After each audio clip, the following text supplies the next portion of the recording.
All right, buckle up. We've been digging through a ton of information, like a whole stack of material pointing towards a really massive shift at one of the, well, biggest clubs in the world. That's right. We're talking Real Madrid here.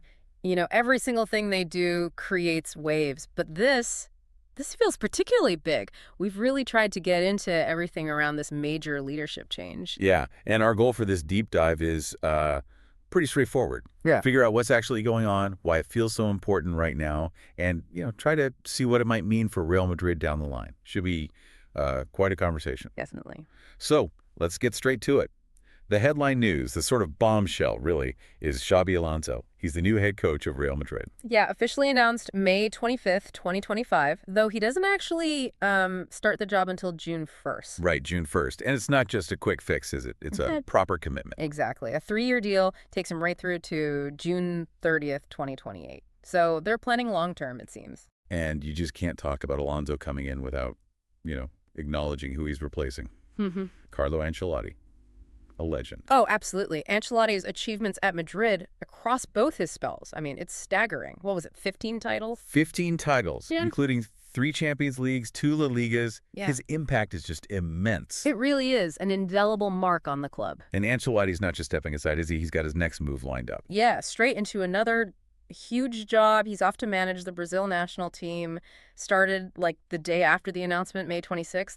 So a really clean, dramatic handover. A real changing of the guard. And, well, who better maybe to take over than Xabi Alonso? Yeah. He's 43 now, but of course everyone remembers him as a Real Madrid player. He was there from 2009 to 2014. A huge figure, not just for Madrid, but world football. He's already part of the club's fabric. Definitely. And as a player, what did he play? 236 games, won 6 trophies. Yeah. But the big one, the one everyone points to, is La Decima. Right, that 10th Champions League in 2014. He was the absolute heartbeat of that midfield. Such intelligence. And this is always the big question, isn't it?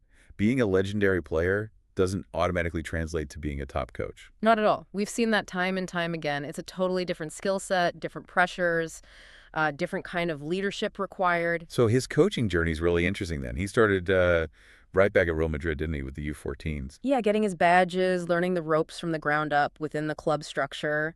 Then he went to Real Sociedad B. It did really well there, actually. Got them promoted to the Segunda Division in 2021. That's a tough league to get out of. Serious achievement. It really was. But the move that put him on everyone's radar, obviously, was Bayer Leverkusen. Oh, yeah.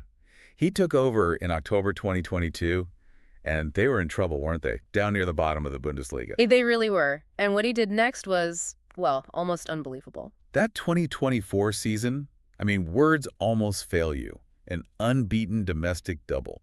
Unbeaten. Bundesliga title. DFB Pokal. Didn't lose a single domestic game all season long. It's historic stuff. You might not see that again for a very, very long time. And it wasn't just a flash in the pan either, because the next season, 2024-25, they were still right up there. Exactly. Finished second in the league, got all the way to the Europa League final, lost to Atalanta, who were excellent, but it showed sustained quality, real impact. Which naturally meant all the big clubs came knocking back in 2024. Liverpool, Bayern Munich. They were definitely interested. For sure. So him ending up at Madrid now kind of feels like the natural endpoint. And apparently Leverkusen were pretty classy about it. Honored a gentleman's agreement, let him go for free. Which is rare these days. Okay, so let's get into the why. Why Xabi Alonso for Real Madrid specifically now? It must be more than just the trophies, right? Oh, definitely. It's about the whole package he brings. I think, firstly, his tactical intelligence is obvious. And you look at who he played under. Guardiola, Mourinho, Del Bosque. Exactly. Pep, Jose, Vicente Del Bosque. He's absorbed knowledge from the absolute best tactical minds in the game. And you see that in how his teams play. Yeah, I think so. There's that emphasis on control, technique, patience, sort of classic Spanish style, but it's wrapped in a very modern, adaptable system. Leverkusen could press high, sit back, change shape. They weren't predictable. And one specific thing that really stood out at Leverkusen, set pieces. Oh, massively. Free kicks, corners, they were lethal. That level of detail, that organization on set plays. That's something Madrid could really benefit from. Points to meticulous coaching. Then there's the other side, the man management, the leadership. Yeah, sources talk a lot about his focus on team chemistry, like that story about the daily breakfast at Leverkusen. Right, where everyone ate together, players, coaches, all the staff. Exactly. Small thing maybe, but it builds that unity, makes everyone feel part of it. And maybe the biggest intangible. He just gets Real Madrid. He understands the DNA. He's lived it. The pressure, the expectation, the whole atmosphere. Dani Carvajal summed it up, didn't he? Said, Alonso knows the club better than anyone. He knows what wearing that shirt means. That's invaluable. Okay, but to really grasp the task ahead, we need to look at where Madrid are coming from. That 2024-25 season, by their sky-high standards, it was tough. Yeah. No major silverware. Out of the Champions League in the quarters to Arsenal, lost the Copa del Rey final to Barcelona. And that La Liga title race, losing it after that crazy 5-4 El Clasico defeat late on, finishing second, 7 points behind Barca. That must have stung. For sure. And Ancelotti, well, he had his challenges. Injuries were a massive problem all season. A ridiculous injury crisis, yeah. And maybe, at times, a sense the team lacked a bit of tactical balance. Possibly. So Alonso is definitely expected to bring back that structure, that clear organization that maybe wavered a bit last season. Yeah, and he gets thrown right into the deep end, doesn't he? First test is almost immediate. Yep. The FIFA Club World Cup. Kicking off in Miami June 15th, running to July 13th. Not exactly a gentle preseason tour. And his very first official match, June 18th, Miami, against Al Hilal from Saudi Arabia. Right. The group also has Pachuca and Red Bull Salzburg, but that Al Hilal game, first up, they've got resources, ambition. It's a proper early test for him to see how quickly he can get his ideas across. And we're already seeing whispers, maybe more than whispers, about transfers potentially influenced by him. Yeah, Dean Huyson, the young defender from Bournemouth, reportedly signed, adding depth there. And the big one everyone's talking about, Trent Alexander-Arnold. Seems very likely. His Liverpool contract is up June 30th. Reports say Liverpool are only asking for like $1 million compensation. Wow.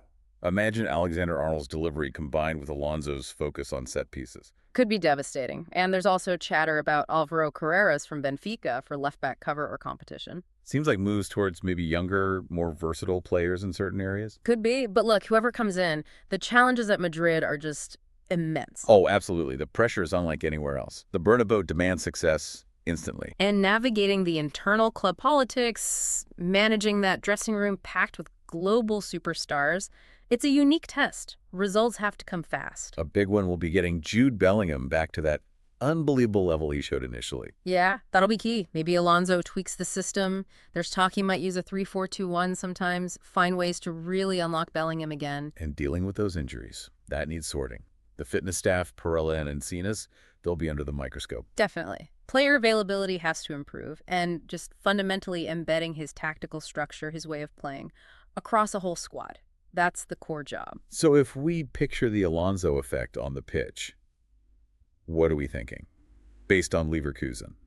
You'd expect calm authority, controlling the game's tempo, precise passing, but also capable of really quick, sharp attacks.